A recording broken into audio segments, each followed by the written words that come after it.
asks me what the American flag means to me, and I tell him, suck it in heroin, Doc, and I'll suck it.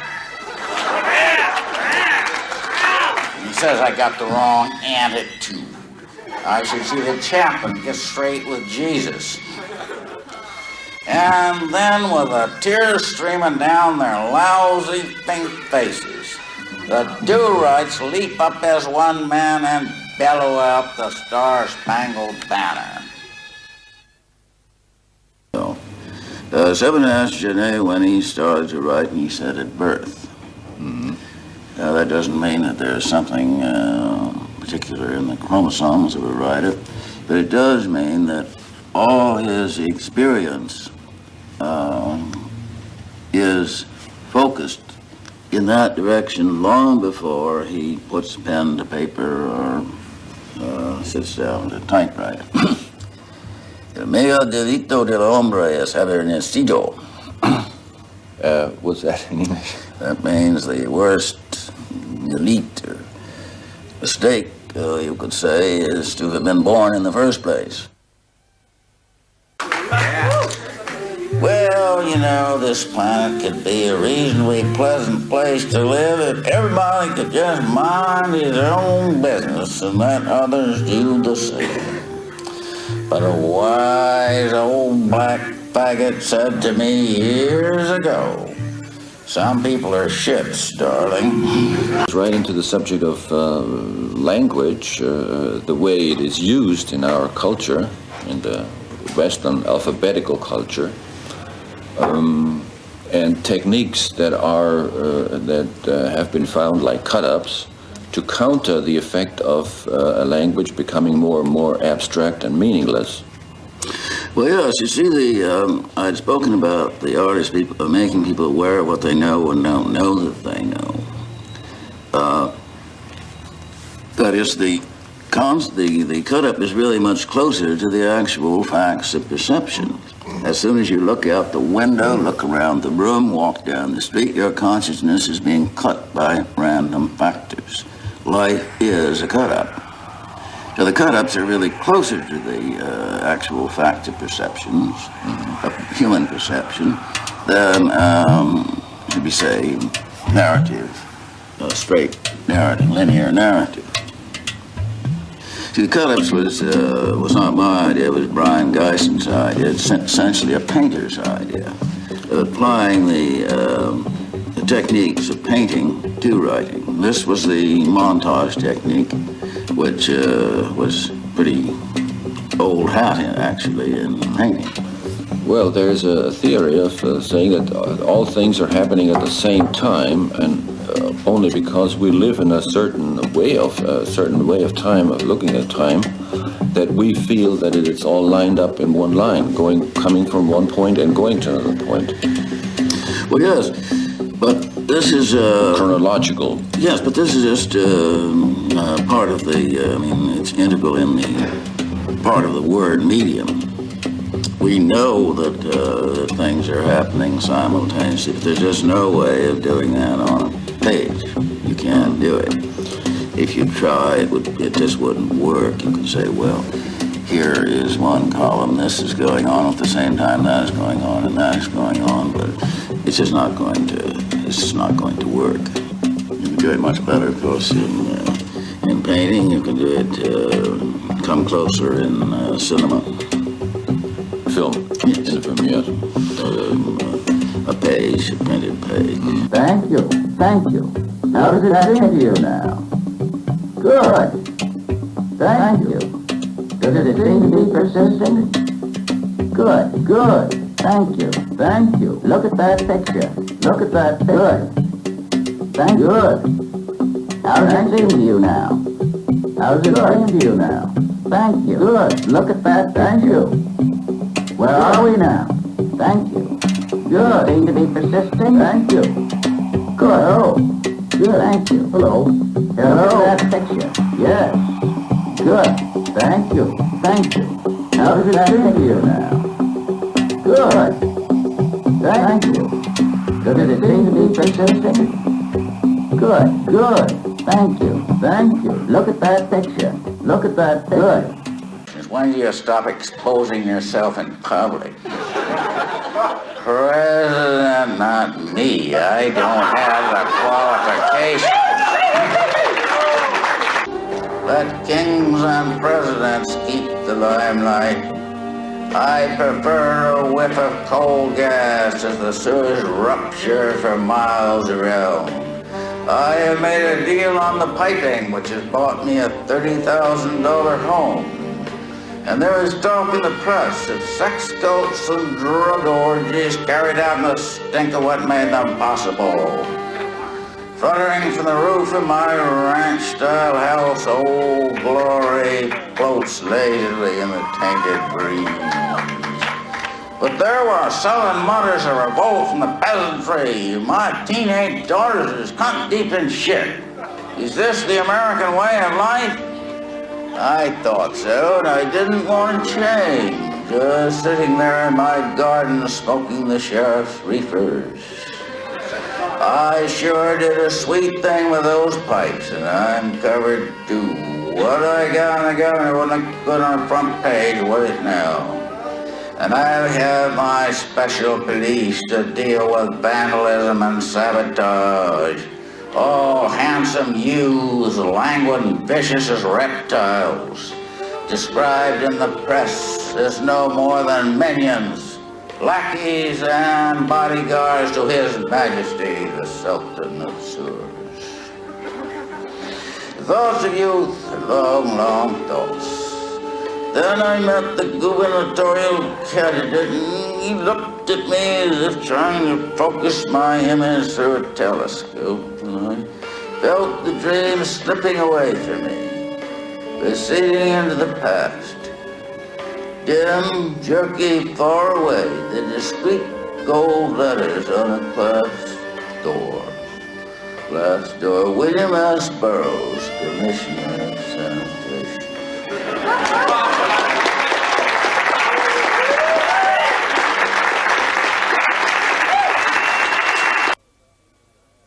Well, people sometimes ask me if I have any words of advice for young people, and here are a few simple admonitions. Never interfere in a boy and girl fight. Beware of whores who say they don't want money. In the long run, these are the most expensive whores what can be got. If you're doing business with a religious son of a bitch, get it in writing. Because his word isn't worth shit, not with the good Lord telling him how to fuck you on the deal. Well, here are the 10 Commandments updated. Thou shalt not blow pot smoke into the face of thy pet. Just come on and get high. Oh, look, he's bomb. I will train a raccoon to bite the nose off from such a cretin. Thou shalt not be such a shit you don't know you are one. Is there anyone in this room who has not at some time said to himself, my God, I acted like an absolute shit? If so, let him stand forth so that we can acclaim a later day saint. Don't anybody look at me. I remember in an interview with some reporter, and he asked me, Mr. Burroughs, is there anything in your life you regret? Anything you would do differently if you had it to do over? Well, I just looked at him with my mouth open. Oh my God. Well, I'm lucky if I get through a day without something I regret, something I did wrong. And as for major occurrences, there are mistakes too monstrous for remorse to tamper or to dally with. Thou shalt not drop an atom bomb or shit one out in the first place. Yes, I'm talking to you, Dr. Robert Oppenheimer, known as Opie to his friends. If you've got an atom bomb for a friend, your only enemy is a judge. When Opie heard the good news about Hiroshima, he said, "Thank God it wasn't a dud." What God are you thanking for Hiroshima, Oppenheimer? And Truman said, "God has given us the atom bomb and he will show us how to use it." Oh my God. Hey. I recollect some years ago in Newcastle on Tyne, I was on a panel, well, it was about 10 years ago, with a Dr. Pike, called himself a scientist, and he was defending and extolling the expansion of nuclear installations. Responsible politicians know what they are doing. Nuclear power plants have a splendid safety record. I thought right then, sooner or later, before you buy. And I said to him, "Dr. Pike is a scientist yourself. You are doubtless acquainted with the fruit fly experiments. And which generations of fruit flies exposed to radiation have clearly demonstrated that there are no favorable mutations resulting from such radiation levels as would be massively released in a major nuclear accident or a nuclear exchange. The fruit flies all mutated, to be sure, wouldn't you? And all the mutations observed were unfavorable, grossly unfavorable. Just let me ask you one question, Doctor. Do you want to see your own daughter born with two cunts? You don't know how to answer me.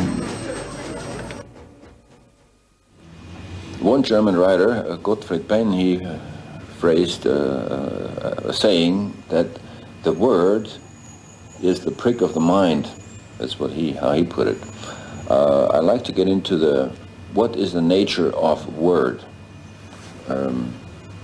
You once talked about a field theory of a word. What were your findings there? I really didn't arrive at any valid conclusions at all, except that the word seems to be an organism. And also my guess that the written word came before the spoken word. Yeah. Is it a dangerous organism or just an organism?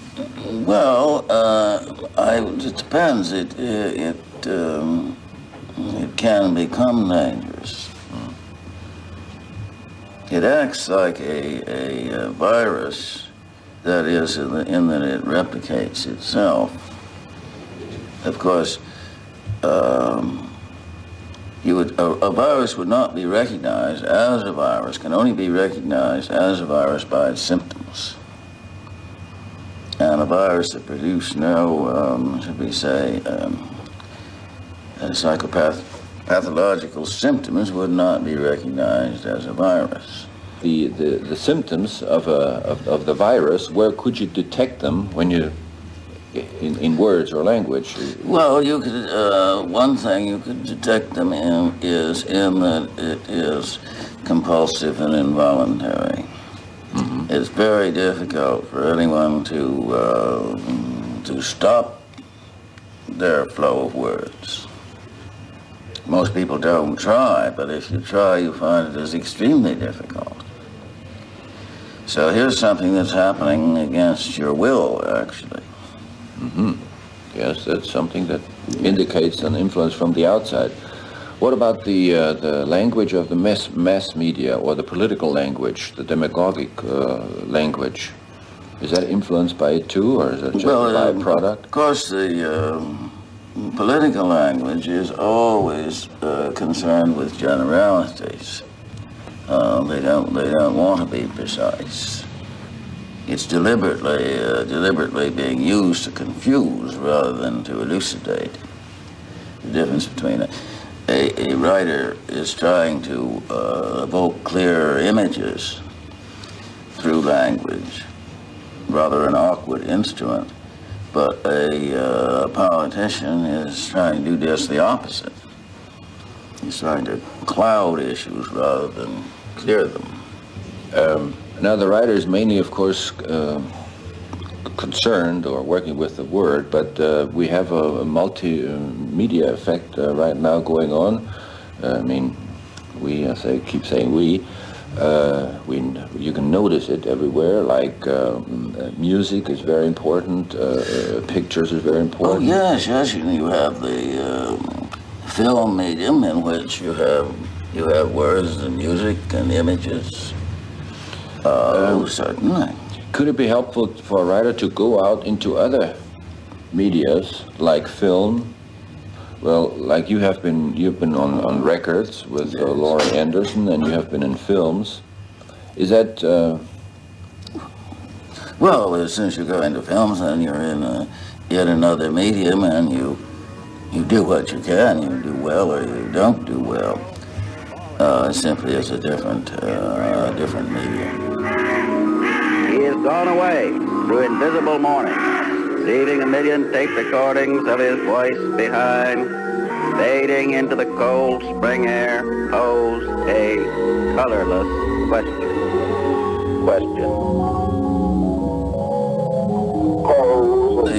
The lines between disciplines are breaking down everywhere. The lines between music and word, between painting and words and so on, and photography.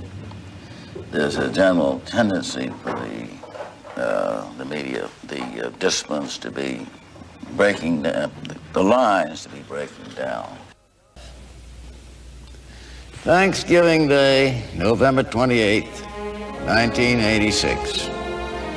Thanks for the wild turkey and passenger pigeons destined to be shit out through wholesome American guts.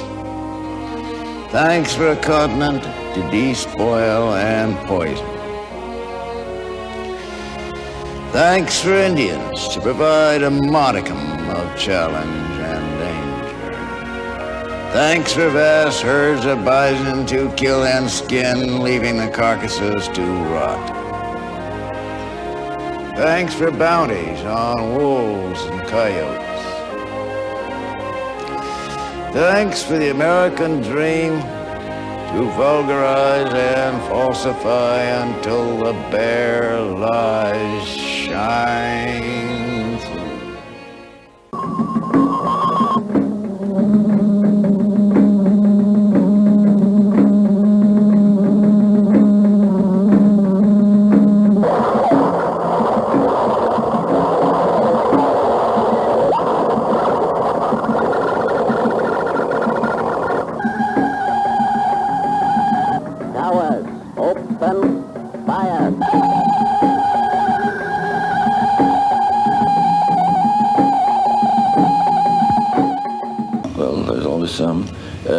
Do you see mankind moving into space? Well, I think it's the only way that the only possible solution. I don't say that they will, but it's the only way, I think, for them to go. There's no place to go except up and out. To move into space, is there any mutation necessary for man, or do you think we're equipped to go? I don't think we're equipped at all. That's the point. It would require a biologic mutation quite as drastic as was involved in the shift from water to land. Mm-hmm. But the possibility, the air-breathing potential must be there before the transition can be made. Otherwise, it's simply suicidal. And psychologically? Well, any physiological mutation is going to involve profound psychological changes necessarily. And do you see that taking place here already? Or is it very far away? Well, no, I don't think it's very far away at all. We know that if people, if the astronauts should stay in space, say, for 5 years, they'd lose almost all their bones. If you don't use it, you lose it. Mm-hmm.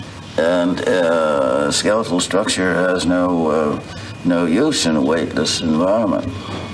So the end result would be something rather like a jellyfish, I imagine. Okay. Thanks a lot. Well, my pleasure.